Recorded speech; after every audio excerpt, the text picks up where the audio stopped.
Regarder la bio. J'espère que vous aimez ce nouveau jingle que Jonathan nous a trouvé. Voilà, on revient en mode années 80 ou années 90, je sais pas. Je suis avec Maxime Durand de Bio Demain. Bonjour Maxime. Bonjour Simon, bonjour tout le monde. Bienvenue dans l'émission. Il y a une version vidéo pour les gens qui nous regardent en live. Voir s'il y a des gens qui se pointent, qui veulent nous faire coucou. Vous allez peut-être l'écouter ça aussi en podcast. Donc on va faire bien attention à tout expliquer et à pas laisser de choses trop à la vidéo. Si vous avez besoin si vous le regardez en podcast et qu'il y a des choses que vous voulez voir, c'est dispo sur la chaîne YouTube Aventure Bio. Voilà, vous pourrez voir l'ensemble et l'ensemble de la diffusion. Donc, on va commencer par une petite présentation de Bio Demain, un petit pitch comme on dit. Tu m'as passé des slides, ça va donner un peu de contenu. Donc, Bio Demain, c'est qui, c'est quoi, c'est pourquoi? Carrément. Du coup, déjà enchanté, Maxime, un des deux cofondateurs de Bio Demain. Donc, Bio Demain, c'est une entreprise sociale qu'on a créée il y a maintenant 3 ans avec Stéphane, un ami d'école, dans le but d'aider les agriculteurs à passer à la bio. Et je ne sais pas si tu peux passer pour un slide. Nous, on a fait un constat que je pense que la plupart de ceux qui vont voir la vidéo partagent, c'est qu'on est face aujourd'hui à un modèle d'agriculture industrielle productiviste qui n'est plus viable, qui a eu d'énormes conséquences sur l'environnement, la société, les agriculteurs, le monde agricole en général. Et il y a beaucoup de solutions qui se démocratisent, enfin beaucoup de solutions qui existent, notamment une qui se démocratise, c'est l'agriculture biologique, qu'on connaît très bien, avec le très bien aussi.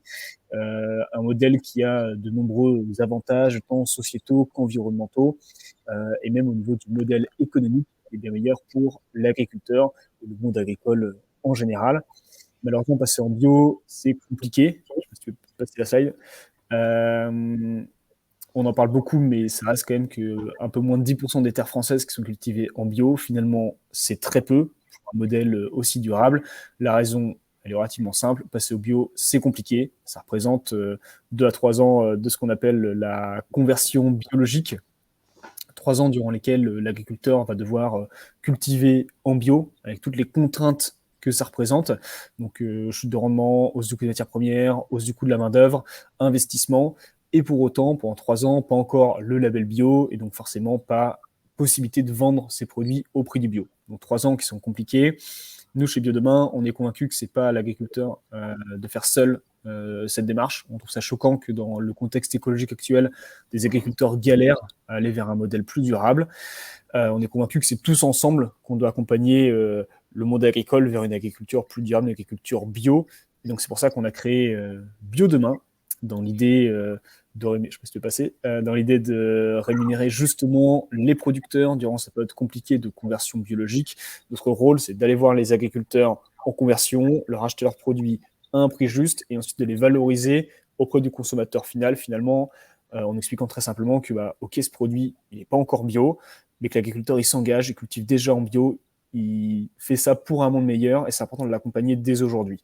Et donc, nos produits permettent de bien rémunérer les producteurs à l'autre bout de la chaîne, en moyenne 60 à 80% plus cher. Là, vous avez un peu la gamme de produits qu'on peut avoir. Nous, l'idée, c'est d'avoir des produits du quotidien qui permettent à monsieur et madame tout le monde, dans leur quotidien, d'aider les agriculteurs à passer au bio. La promesse, elle est simple. Toi, consommateur, citoyen, tu peux acheter simplement un jus de fruits, une farine, un miel, et derrière, tu as un impact positif sur l'homme et sur l'environnement, très simple, très concret.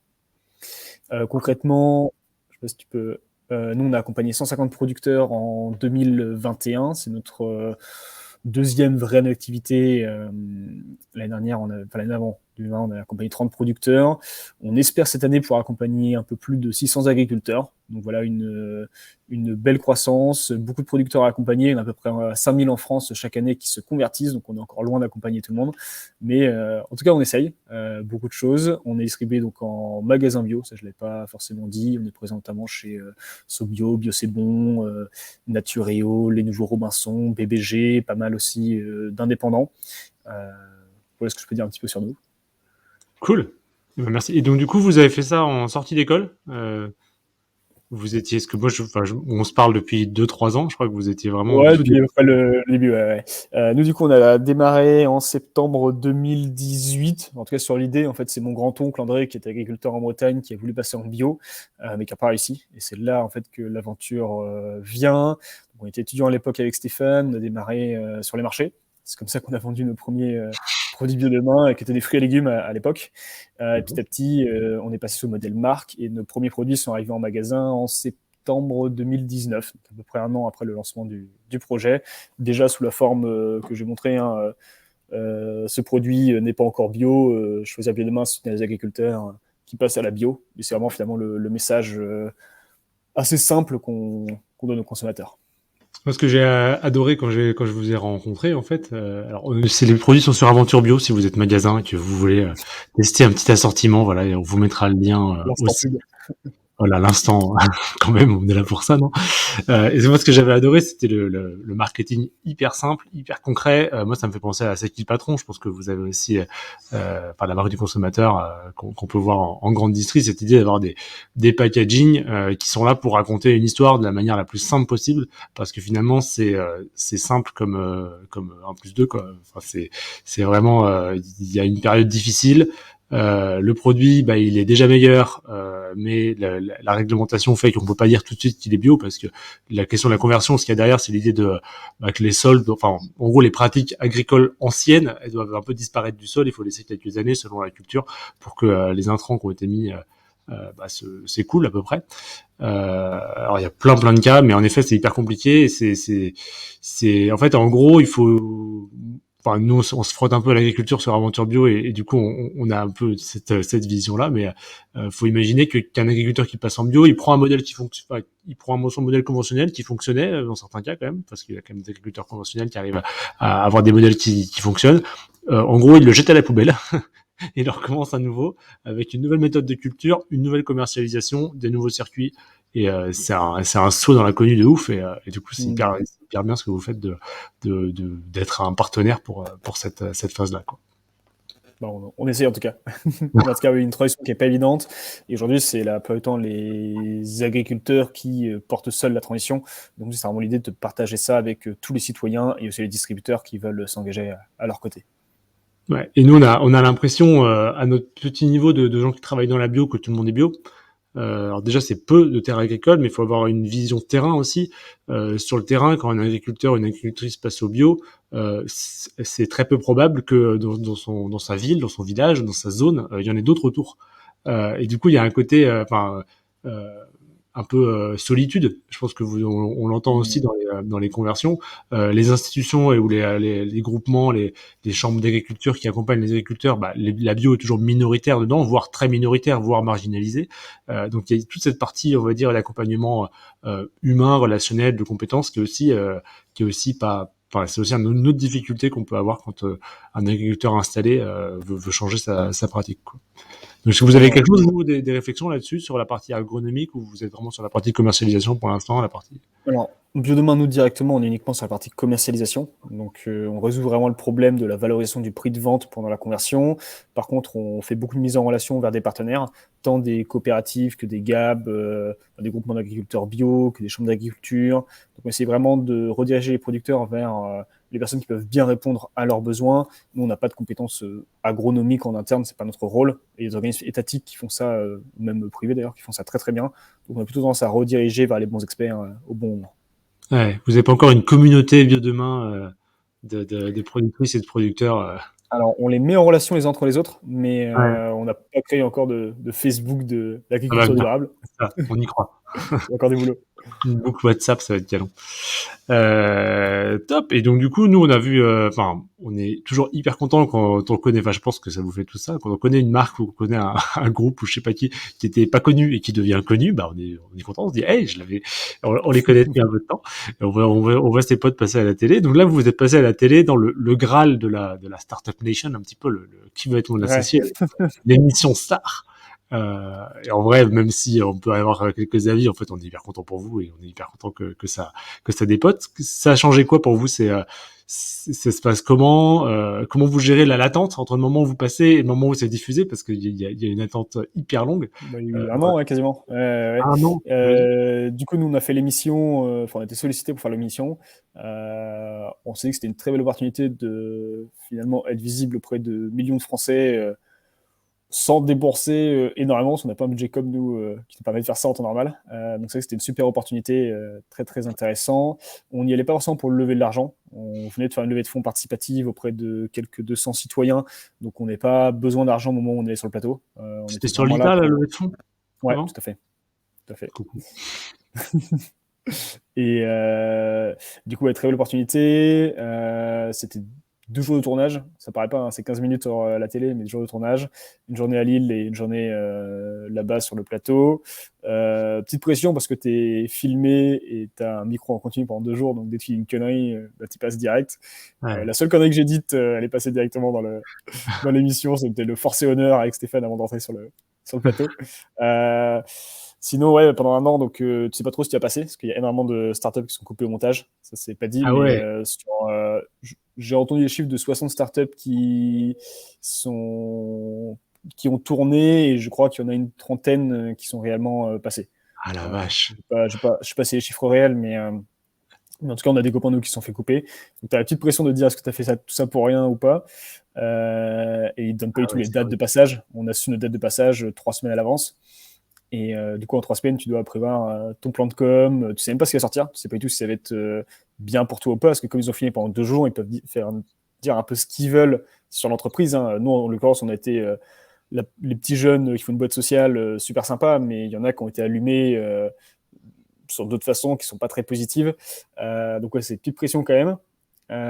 Et après, du coup, tu as 3 semaines pour tout prévoir. Est-ce que tes serveurs vont lâcher? Qu'est-ce que tu dois faire au niveau com? Quel post réseaux sociaux? Donc, c'est pas forcément évident, mais encore nous, c'est bien passé. Tu parlais du site tout à l'heure. On a eu 1,5 million de requêtes sur le site principal et sur le site e-commerce. Du coup, je sais pas combien on a eu précisément, mais Là, j'ai vu petit des paquet pics, quand il y même. a 7000 visites en live. Donc, ouais, c'est un site qui est sur Shopify. Donc, on était assez serein sur le fait que ça allait tenir. Bon, je crois que 80% des sites des boîtes qui sont passés étaient sur Shopify, hein. J'ai l'impression que c'était un peu Ouais, clairement. le On était fonctionnement. dans l'e-commerce. Ouais. Ouais. Mais ouais, du coup, ça a à peine ralenti, je pense. Ça a même pas explosé. Donc, Non, du tout, incroyable, du hein. tout. Ouais, ouais. Alors que la veille au soir, on n'avait pas encore de bons serveurs, on s'en est rendu compte un peu trop tard, mais on a eu de la chance, on a eu un organisme qui nous a vachement aidé là-dessus. Mais ouais, en dehors de ça, qu'est-ce que ça change? Bah, pendant 48 heures, on m'a reconnu dans la rue, ça m'a fait un peu bizarre, mais De ouf. je me suis fait aborder plusieurs fois dans les magasins, dans la rue, en soirée, des gens que je connaissais pas du tout, donc c'était assez marrant. On a crawlé sous les messages LinkedIn, mail, commentaires sociaux, donc ça c'est très cool aussi. Euh, que des retours positifs. En tout cas, on n'a pas vu de retour négatif sur nos réseaux. Il y en a eu avant que le pitch passe, quand il y a eu juste un petit trailer, il y a eu quelques remarques sur le bio, ça sert à rien, pourquoi vous faites ça, etc. Mais bon, il y a toujours des gens comme Oui. ça. Mais en tout cas, sur nos réseaux, que des commentaires super positifs. On n'a pas fait du tout de bad buzz, ce qui était le cas pour d'autres boîtes.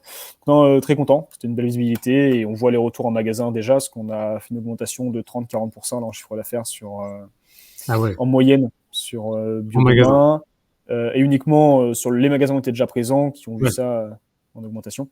Donc très positif. Bon, ça, c'est un chiffre à garder en tête, hein. Donc, ça vaut le coup de faire de la communication parce que le jour où tu fais 30-40% de hausse en magasin, les magasins sont quand même contents de t'avoir choisi. Clairement, ça fait plaisir. Ouais. Donc, ouais, tout ce travail-là. Et du coup, pendant un an, vous avez dû garder secret le fait que vous aviez eu un investisseur qui avait dit OK. Enfin, voilà, c'était vraiment blackout complet au niveau de la, Bah, ce qui la s'est com. passé, c'est que du coup, il y a 3 investisseurs qui ont officiellement dit qu'ils voulaient rentrer chez nous. Il y a eu des discussions, on en a refusé 2 sur les 3. Il y en a un qui est finalement rentré, mais en octobre ou novembre, donc finalement très tard. On a communiqué que sur dans l'équipe, nos investisseurs actuels, on n'est pas allé plus loin. Après, comme on n'avait pas de date, on ne savait pas trop quand ça allait sortir, et si jamais on allait être dedans, finalement, on a fini par oublier le truc quasiment, et c'est quand ils nous ont prévenus, je crois que c'était le 30 décembre, un truc comme ça, ils nous ont prévenus, bon les gars, c'est en 3 semaines, et on s'est dit, ouf.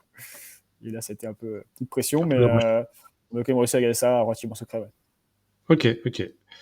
Bah non, c'est média. Tu as une idée du nombre de personnes qui ont pu vous voir? Genre les 15 minutes, c'est quoi c'est combien de personnes qui ont vu ça? Combien d'heures de... On a eu le droit au pic sur M6 de toutes les missions, enfin sur tous les épisodes à 2,3 millions. On a eu de Ouais, la chance, c'était le meilleur moment pour passer. Mais donc 2,3. Ouais. ouais, pendant un quart d'heure. Donc en plus, c'est Ouais. ça. Il y a le côté, Non, quand c'est t'as bien, une quoi. pub, Incroyable. payes une pub une fortune et qui passe 8 secondes ou 15 secondes, bah là, tu as 2 millions Là, sur... c'est une visibilité de ouf. sur Et puis, il n'y a pas à dire, c'était quand même très positif pour nous. Ça représentait bien l'impact, ce qu'on voulait faire. On n'a absolument rien à y redire. C'était vraiment génial pour nous. Ok, bon bah maintenant que vous êtes prêts, vous allez pouvoir vous préparer à l'effet émission Aventurier de la bio, où là je pense que ça va être énorme aussi. Alors là, ça explose. Dans la rue, Sans mon portable libre tout à l'heure, les notifs, là, voilà. Facebook, ça n'arrête pas. Joe Biden qui va t'appeler, genre. C'est ça. J'ai hâte. Non, c'est canon.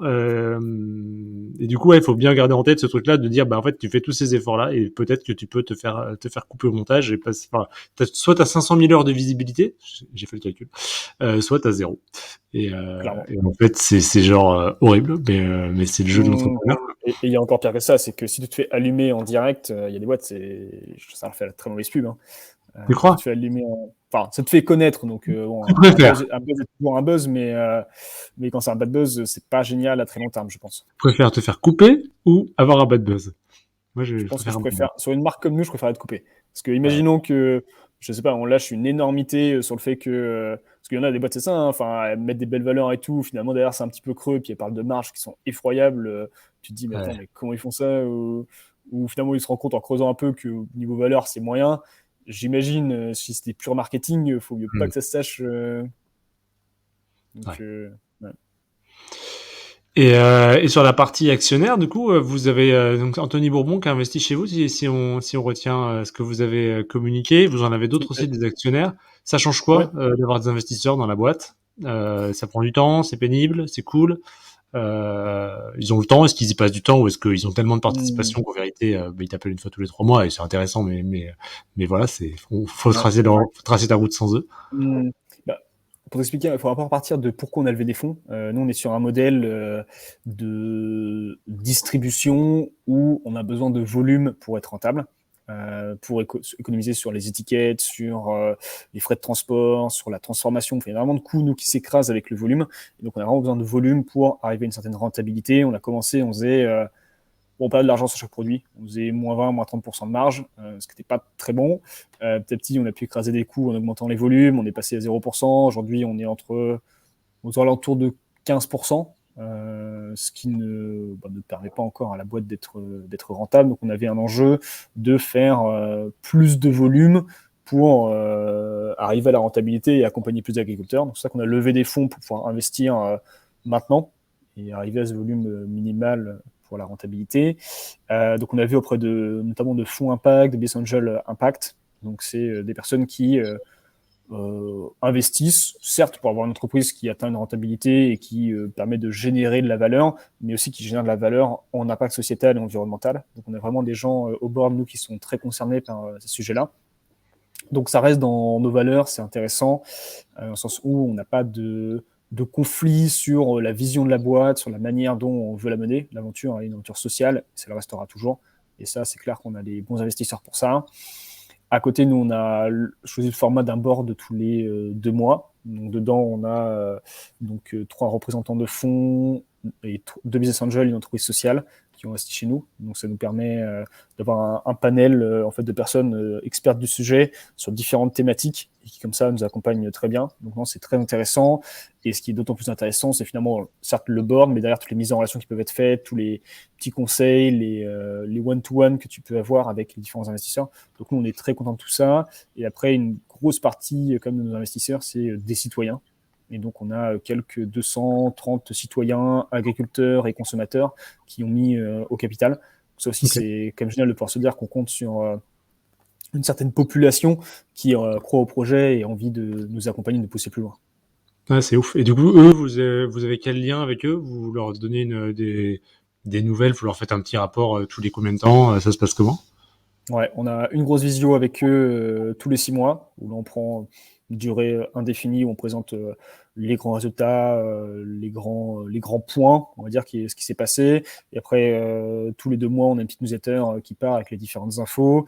Et il y en a pas mal avec qui on échange, je vais pas dire au quotidien, mais de temps en temps pour les petites nouvelles ou autres, parce que finalement, il y en a beaucoup qu'on connaît déjà, beaucoup de nos agriculteurs. Donc, c'est quand même un côté assez top. Cool. Top. Vous avez quel âge? Je me rappelle plus, du coup. Vous devez pas être très... 24 et 25.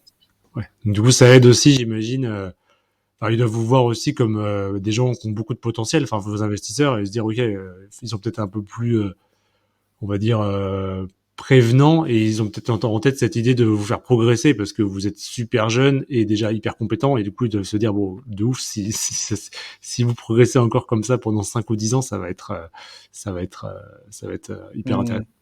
Bah, j'avoue que je ne sais pas quelle vision ils ont de nous, c'est pas quelque chose dont on parle comme ça. Mais après, c'est vrai qu'ils investissent quand même pas mal de temps sur notre formation, sur des conseils pour nous aussi, pour nous améliorer. Et nous aussi demandeurs de ça, enfin, on essaie de rester assez humble sur l'aventure, sur la manière dont nous aussi progresser comme personne. Donc oui, je pense qu'on a encore beaucoup de points sur lesquels s'améliorer, enfin, on espère en tout cas. Donc beaucoup de sujets sur lesquels travailler.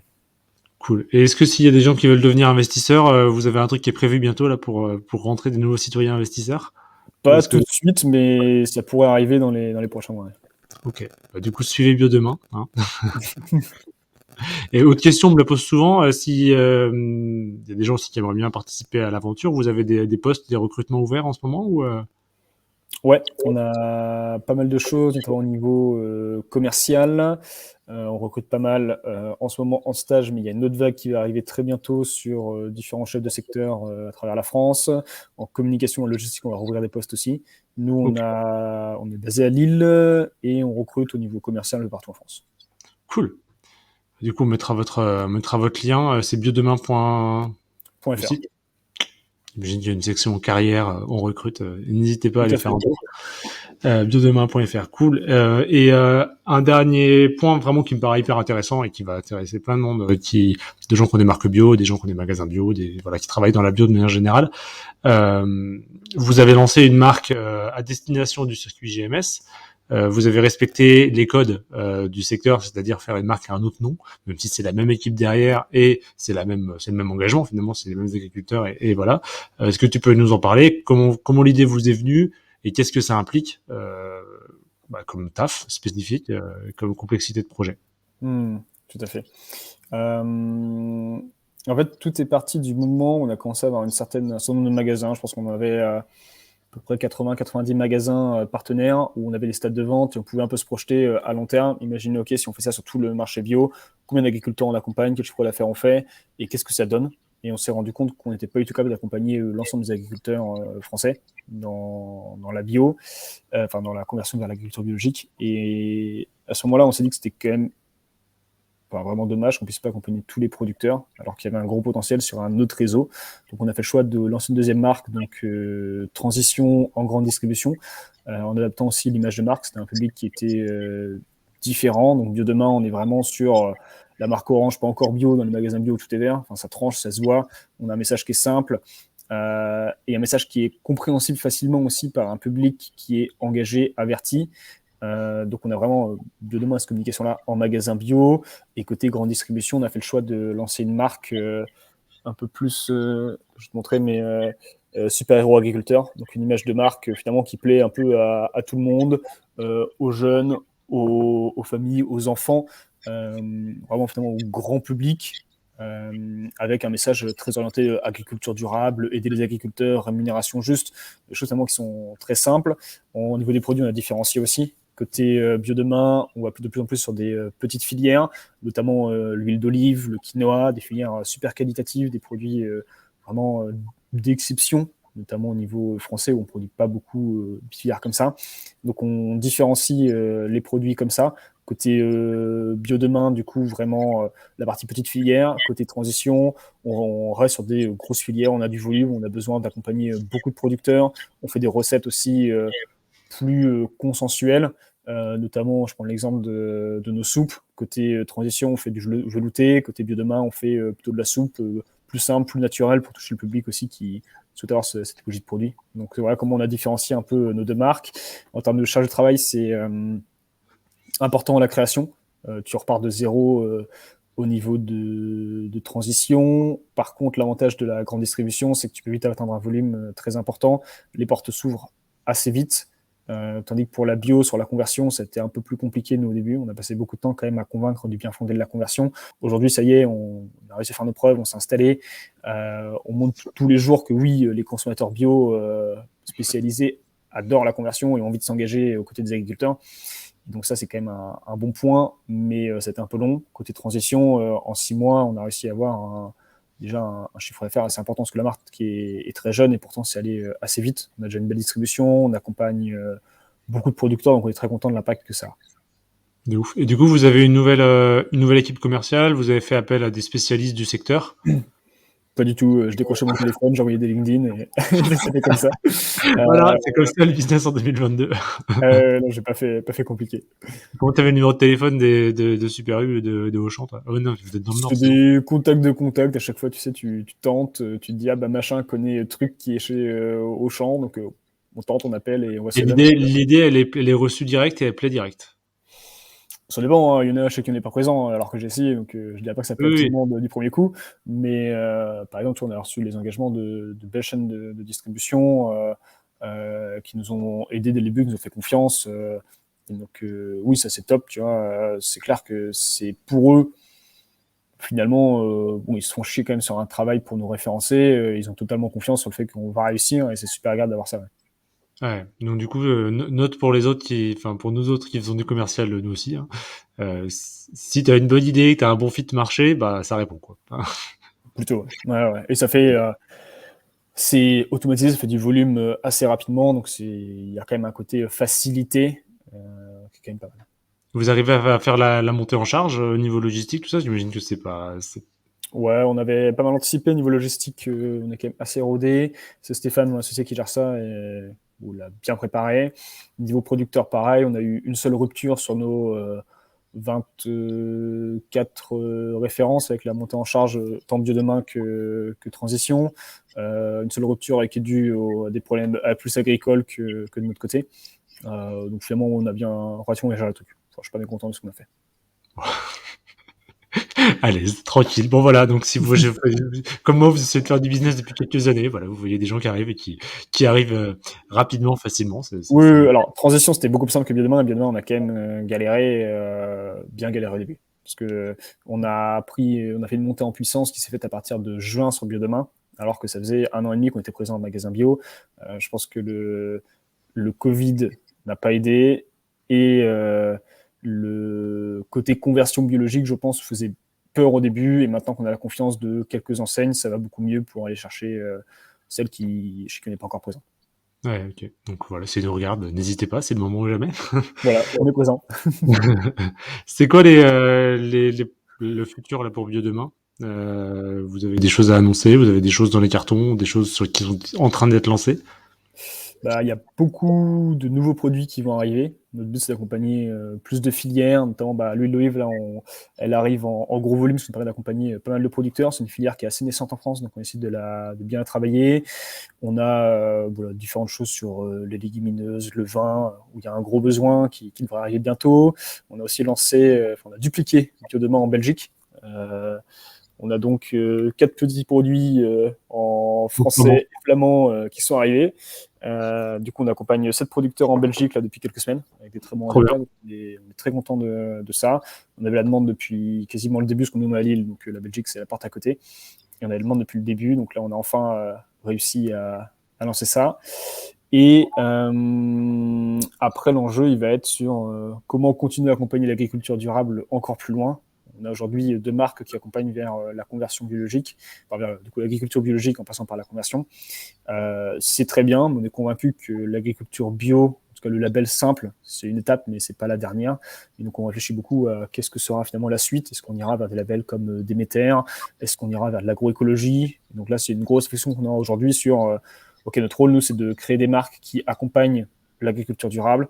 Et finalement, quelles seront les prochaines? La conversion biologique, on espère, elle aura une fin un jour, parce qu'on aura accompagné tout ou presque les agriculteurs. Donc à ce moment-là, qu'est-ce qu'on fera? Donc c'est des grosses réflexions qu'on a aujourd'hui. Ça marche. Et est-ce que pour conclure, t'as un conseil pour des gens qui lancent une marque bio, je sais pas, pour réussir à percer au niveau notoriété comme vous avez réussi à le faire? Enfin, qu'est-ce que Vous pourrez Je dirais partager. notoriété, ça se fait parce qu'on a eu M6 récemment, pas mal de presse, mais finalement on n'a pas encore totalement percé. Enfin, je considère pas qu'on ait encore un exemple d'une marque qui a percé au niveau notoriété.